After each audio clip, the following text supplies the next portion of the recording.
أنا مين؟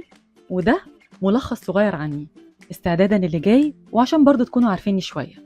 أنا اسمي جهاد منصور، بحب الفويس أوفر والتقديم الإذاعي والآيس كوفي جدا، وبحب أقرأ في كتب علم النفس.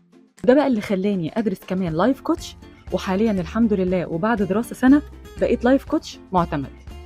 كانت بدايتي في السياحة، اشتغلت في حجز تذاكر الطيران، وفضلت في المجال ده من 6 ل7 سنين تقريبا، لحد ما في يوم جت الكورونا وغيرت كل حاجة.